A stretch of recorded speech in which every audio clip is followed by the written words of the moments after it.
ತರಾವರಿ ಕುಕಿಂಗಿಗೆ ಸ್ವಾಗತ ವೀಕ್ಷಕರೇ. ಇವತ್ತು ಬಾಳೆಹಣ್ಣಿನ ಒಂದು ಸ್ವೀಟ್ ರೆಸಿಪಿಯನ್ನು ತೋರಿಸ್ತಾ ಇದ್ದೇನೆ. ಇದಕ್ಕೆ ಬೇಕಾಗಿರೋದು ಬಾಳೆಹಣ್ಣು, ಸಿಪ್ಪೆ ಸುಲಿದಿರುವಂತಹ ಬಾಳೆಹಣ್ಣು. ನೀಟಾಗಿ ಸಿಪ್ಪೆಯನ್ನು ತೆಗೆದು ಈ ರೀತಿ ಒಂದು ಪಾತ್ರೆಯಲ್ಲಿ ಹಾಕಿ ಇಟ್ಕೊಂಡಿದ್ದೇನೆ. ಇದನ್ನು ಸ್ಮ್ಯಾಶ್ ಮಾಡಬೇಕು. ನಾನು ಈ ಥರ ಒಂದು ಫೋರ್ಕಿನ ಸಹಾಯದಿಂದ ಸ್ಮ್ಯಾಶ್ ಮಾಡಿದ್ದೀನಿ. ನೀವು ಕೈಯಲ್ಲಿ ಸಹ ಮಾಡ್ಬೋದು. ನೀಟಾಗಿರಬೇಕು, ಹಣ್ಣಾಗಿರುವಂತಹ ಬಾಳೆಹಣ್ಣನ್ನು ತಗೊಳ್ಳಿ. ಚೆನ್ನಾಗಿ ಹಣ್ಣಾಗಿರುವಂತಹ ಬಾಳೆಹಣ್ಣು ತಗೊಳ್ಳಿ. ಅದಕ್ಕೆ ಒಂದು ಬೌಲಷ್ಟು ಅಕ್ಕಿ ಹಿಟ್ಟನ್ನು ತೆಗೆದುಕೊಂಡಿದ್ದೇನೆ.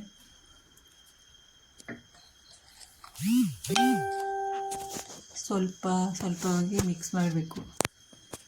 1/4 ಟೀ ಸ್ಪೂನಷ್ಟು ಉಪ್ಪು ಸೇರಿಸ್ಕೊಳ್ತಾ ಇದ್ದೇನೆ. 4 ಚಮಚದಷ್ಟು ಸಕ್ಕರೆಯನ್ನು ಸಹ ಆ್ಯಡ್ ಮಾಡ್ಕೊಳ್ತಾ ಇದ್ದೇನೆ. ಬಾಳೆಹಣ್ಣು ತುಂಬ ಸ್ವೀಟ್ ಇದ್ದರೆ ಬೇಡ.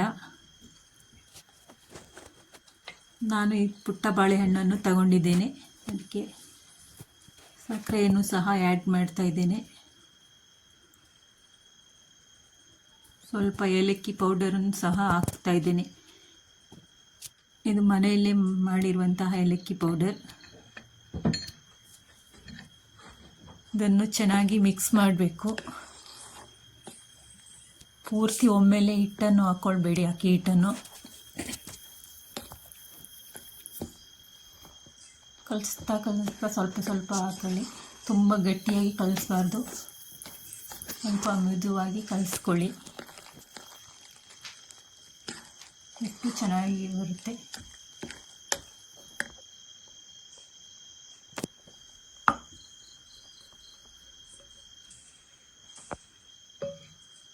ನಾನು ಇಷ್ಟು ಬಾಳೆಹಣ್ಣಿಗೆ 1 ಬೌಲಷ್ಟು ಅಕ್ಕಿ ಹಿಟ್ಟನ್ನು ತಗೊಂಡಿದ್ದೇನೆ. ಪೂರ್ತಿ ಹಾಕ್ಕೊಂಡಿದ್ದೇನೆ.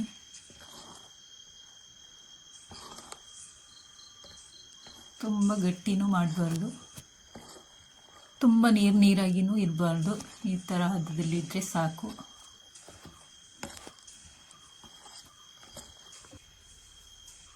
ಹೀಗಿದ್ದರೆ ಸಾಕು. ಒಂದು 10 ನಿಮಿಷ ರೆಸ್ಟ್ ಮಾಡೋಕ್ಕೆ ಬಿಡಿ, ಮುಚ್ಚಿ ಇಡಿ. ನಂತರ ಎಣ್ಣೆ ಕಾಯಕ್ಕಿಡಿ.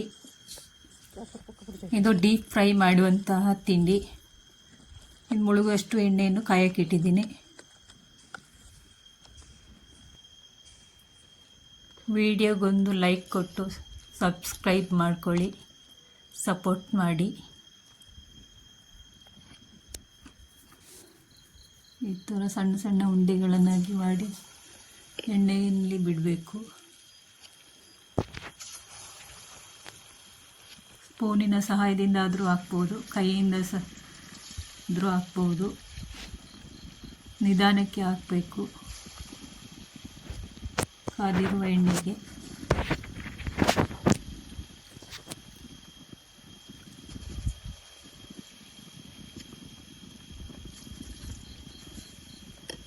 ನೀವು ಒಮ್ಮೆ ಮನೆಯಲ್ಲಿ ಟ್ರೈ ಮಾಡಿ.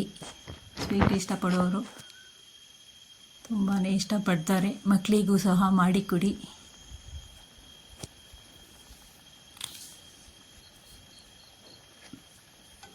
ಇದು 5 ನಿಮಿಷ ಆದ ನಂತರ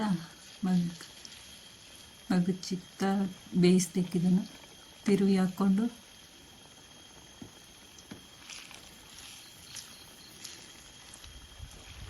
ಬಿಟ್ಟ ತಕ್ಷಣ ಹಾಕಿದರೆ ಇದಕ್ಕೆಲ್ಲ ಅಂಟಿಕೊಳ್ಳುತ್ತೆ, ಹುಟ್ಟಿಗೆಲ್ಲ ಅಂಟಿಕೊಳ್ಳುತ್ತೆ.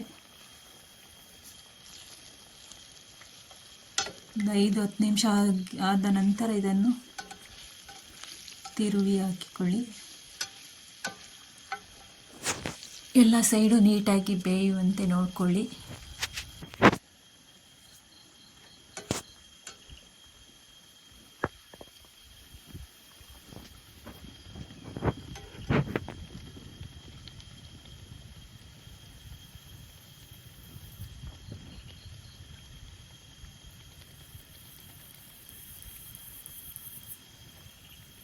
ಎಲ್ಲ ಸೈಡನ್ನು ಬೇಯಿಸ್ಕೊಳ್ಬೇಕು. ಈ ಥರ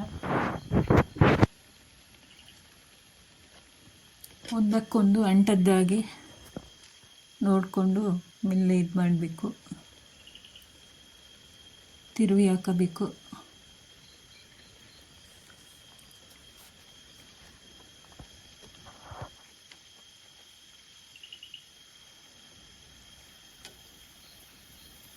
ಇದು ಸ್ವೀಟ್ ಆದ್ದರಿಂದ ಆ ಕಡೆ ಈ ಕಡೆ ಚಿತ್ತ ಬೇಯಿಸಬೇಕು, ಇಲ್ಲಾಂದರೆ ಸೀದು ಆಗೋ ಸಾಧ್ಯತೆಯೂ ಜಾಸ್ತಿ ಇದೆ.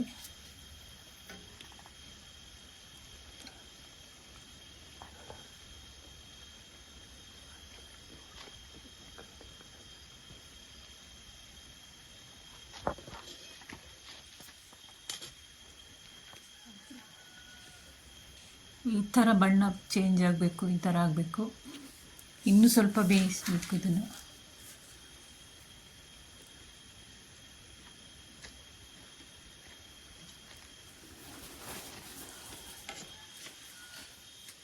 ಈ ಥರ ಮಾಡಿ ಬೇಯಿಸಬೇಕು. ಇದು ನಾವು ಬಾಳೆ ನುರ್ಕ್ ಅಂತ ಹೇಳ್ತೀವಿ, ಬಾಳೆ ಬೋಂಡ ಅಂತಲೂ ಸಹ ಹೇಳ್ಬೋದು. ಇದು ಕೊಡಗಿನಲ್ಲಿ ಪ್ರಸಿದ್ಧವಾದ ಒಂದು ತಿಂಡಿ.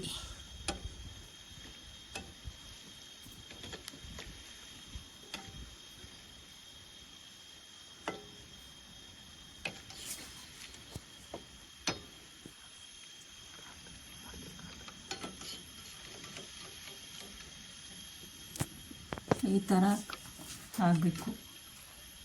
ಇವಾಗ ತೆಗಿತಾ ಇದ್ದೇನೆ.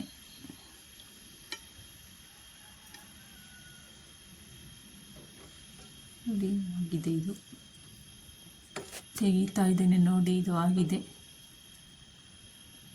ಉಳಿದಿರುವ ಹಿಟ್ಟನ್ನೆಲ್ಲ ಇದಕ್ಕೆ ಹಾಕಿ ಬೇಯಿಸ್ಕೊಳ್ತಾ ಇದ್ದೇನೆ ನಾನು ಪೂರ್ತಿ. ನೋಡಿ ಗೋಲ್ಡನ್ ಬ್ರೌನ್ ಕಲರ್ ಬಂದಿದೆ. ಇದನ್ನು ಇವಾಗ ತೆಗೆಯೋಣ.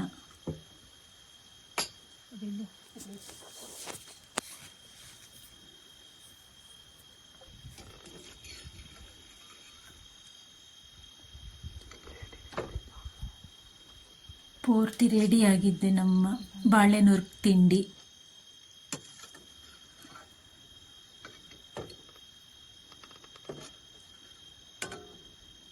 Thank you for watching. ಎಲ್ಲರಿಗೂ ಬಾಯ್.